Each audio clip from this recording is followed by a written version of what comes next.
kita akan belajar tentang konsep cahaya dan sifatnya. Hal yang pertama harus kita pelajari yaitu pengertian dari cahaya. Apa itu cahaya?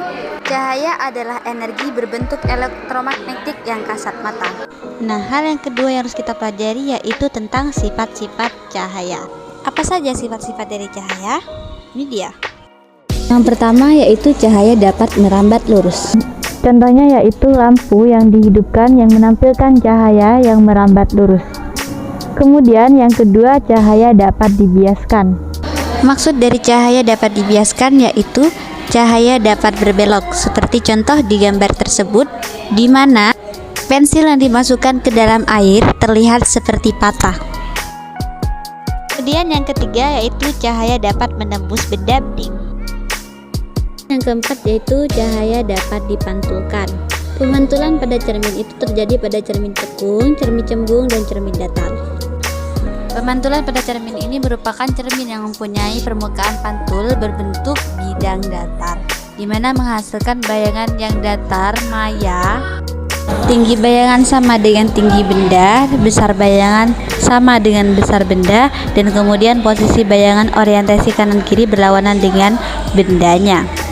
Nah, pada pemantulan cahaya bagi cermin cembung ini bersifat menyebarkan cahaya. Nah, cermin cekung ini merupakan cermin yang permukaannya melengkung ke dalam. Jari-jari kelengkungan atau R cermin cembung berharga negatif. Sifat bayangan yang terbentuk pada cermin cembung selalu berbentuk tegak, diperkecil, dan maya. Pemantulan pada cermin cekung. Cermin cekung atau cermin positif adalah cermin yang permukaannya melengkung ke dalam. Cermin cekung ini bersifat mengumpulkan cahaya dan bersifat nyata, kemudian maya, tegak, dan diperbesar. Kemudian rumus pada cermin lengkung.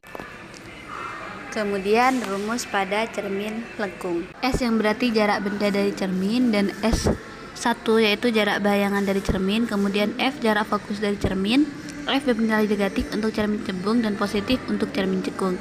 R merupakan jari-jari, M perbesaran bayangan, H tinggi benda, H1 tinggi bayangan.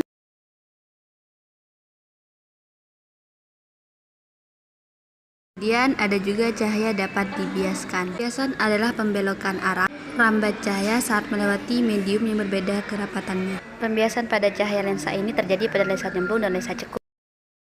Kemudian pembiasan pada lensa cembung. Lensa cembung memiliki bentuk yang tipis pada kedua bagian ujungnya. Lensa cembung bersifat mengumpulkan sinar atau disebut dengan konvergen.